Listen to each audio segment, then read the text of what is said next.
Hello everyone, this is Vijay. Welcome to the podcast on health and wellness.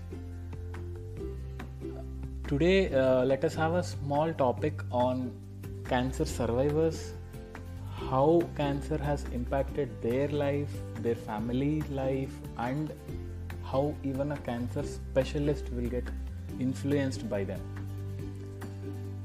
So actually the word cancer does not literally mean danger, but since ages it's considered to be so.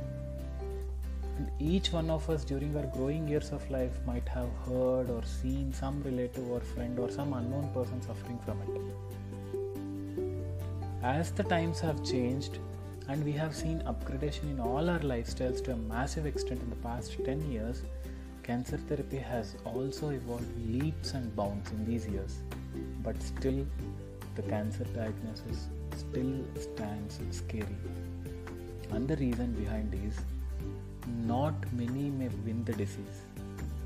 Or even if they win, they may have a poor quality of life, which may be either due to the treatment or due to the disease itself. This is what is there in each one of the minds in the society. But one thing is certain. As the times have changed and with the effective screening programs and the awareness programs which go on every day, so the rates of early diagnosis have increased, which also have given a certain sense of false impression that the cancer rates are increasing. But actually, I think we are actually diagnosing them at a very early stage. But in spite of seeing this as a positive thing, we still daily see the patients in a highly anxious state, stressed out, and their relatives also, of course, they are also stressed out, sitting in the waiting areas, waiting for their turn to get in. And it is but natural and it's a human tendency to compare with everyone in the waiting area and either get scared or feel little hopeful because of the surrounding patients and the patients with whom they interact with. And one thing we are very sure, that to hear someone has got cancer and to get diagnosed with cancer are two different worlds altogether.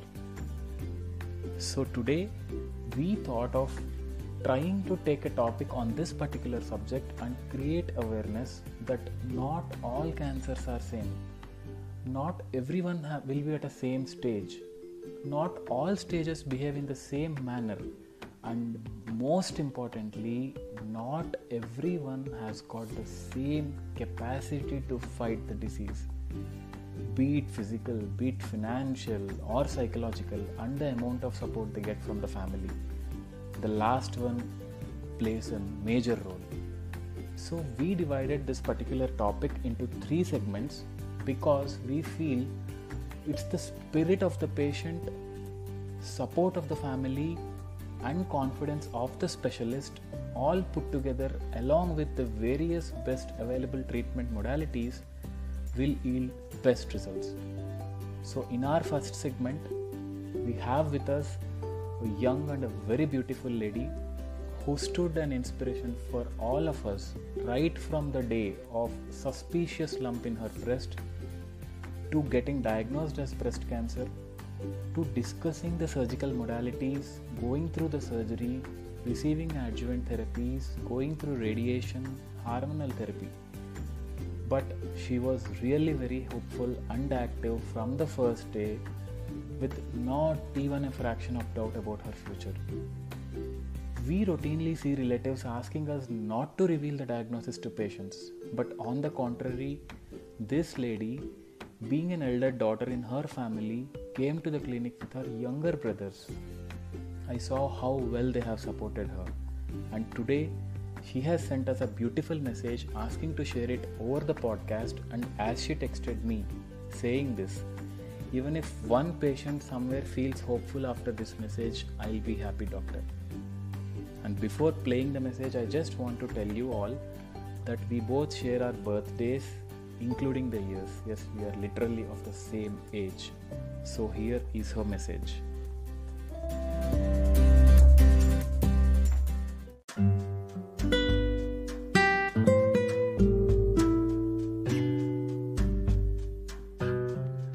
Hi, I have to admit, like so many women, I always knew there was a chance.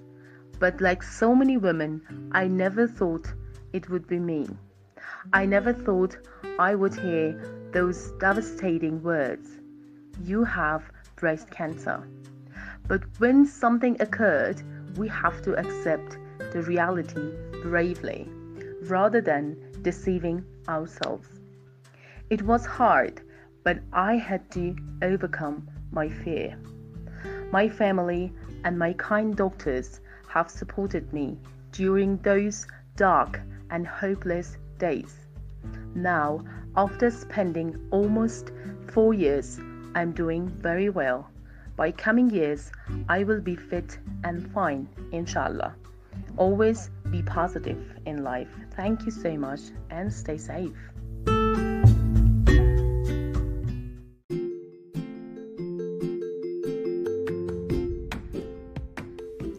Wow, that's such a good message. You are the driving force for us and many patients also, my friend. You are really inspirational. Thank you so much. And let's head on to the next segment. I feel one of the most important but least talked about segment. Like, it's an usual thought process that the relative who accompanies the suffering person will be strong enough to take any kind of news. Rather, I think we take them granted that the best and the strong person of the family will be accompanying, but which is not true in all the cases. We see old age parents accompanying their children, or sometimes even vice versa. A husband accompanying wife, wife accompanying husband, or sometimes patients are just come on their own, or sometimes maybe just accompanied by a village head or some kind of educated person who is just better than the patient himself of that particular area. And very rarely we see people coming alone to discuss. I wonder how. Here is another such an inspiring example when an elderly gentleman has come to us accompanied by his wife and daughter, already been diagnosed as jawbone and inner cheek malignancy. They were already prepared by then that they may need to undergo a surgery and came to meet my professor and chief with a prepared mindset of surgery and to book the date and proceed further. But our duty is still to explain the procedure and all. They said yes and left. On the day of surgery, which I still remember happened on a Sunday, early morning I get a call from a guy saying he is a son of the patient. We met in the hospital and then I came to know that he is pursuing his post-graduation in anesthesiology. He wanted to come inside the OT. These things actually happen very frequently, and if any of the relative is a doctor, and they are allowed to see the surgery too. But in this case, I was surprised because the guy who wants to enter actually will be seeing his father getting operated. So it's a little scary thought even to think. He entered, and the moment he entered, he comforted his father. He got introductions done with other anesthesiologists who have come for that particular case and started talking with all in a professional mind. All this while I was thinking, how can someone be so cool and without stress? He was there for the entire surgery and thereafter for follow-ups also. We do meet once in a while and now he is one of my good friends. I'm happy to say that everything is well and it's been 4 years now. Let us hear from his words how he managed the challenges and how he stood so cool just by the side of his father, who is going to undergo a super major surgery. Let's hear his message.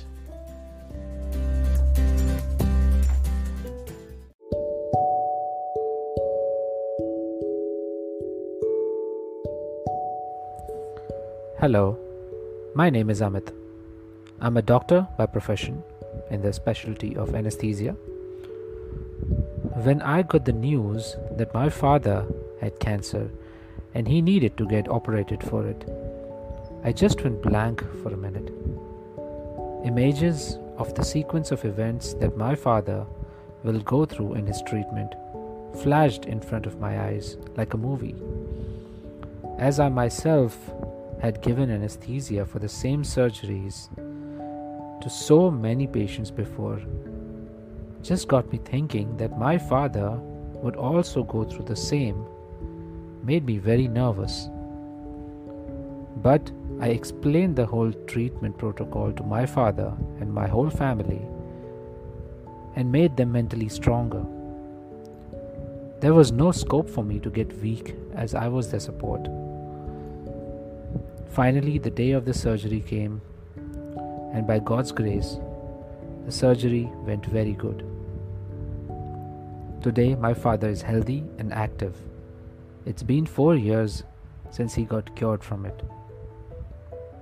Well, one thing I can say to anyone who is listening this is that there is no better way to deal with it other than just accepting the reality and tackling it step by step while having the whole support of your family. Thank you.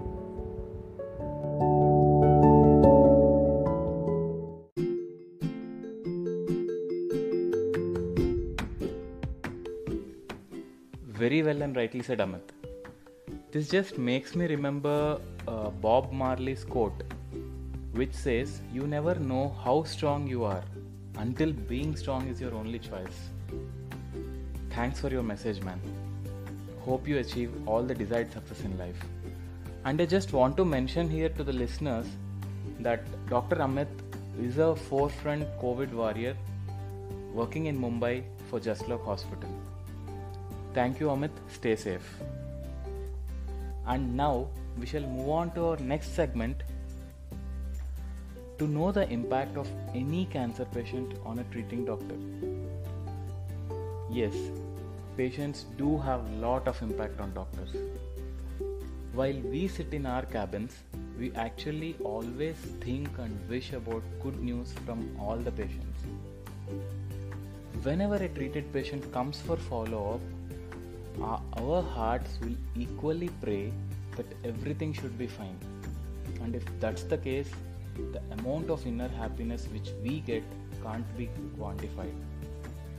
But frankly speaking, it's not easy and it's impossible to remember everyone we see. But we always remember the tough, the active and the sportive ones who have given a very good fight. So every day is a mixture of happiness, sadness and neutral feelings for us. We go through highs and lows of emotions on a single day. A difficult patient's success or an early stage patient's success is also a success for the doctor. And at the same time, a loss which happens is a loss for us too. The reinforcement is such that if we win a difficult case, it becomes our confidence. It boosts our confidence to do the same in the coming next. So I personally feel it's a circle of events and not case to case or a switch on and a switch off type. Patients may not directly influence the treatment of others, but indirectly and unknowingly they play a major role. And even scientifically too. We appreciate patients who get enrolled into studies and research activities while undergoing treatments, and it's that decision of many such patients which actually helped us in getting better treatments day by day. And I am sure this is going to be an ongoing process, which has been an ongoing process since long. And in the end, I want to thank and salute all the brave and who won the disease, and unfortunately for the few who have lost. But I personally feel everyone who has undergone treatment is a survivor.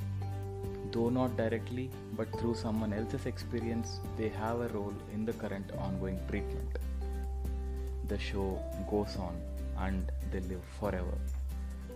I think cancer survivor definition should be redefined.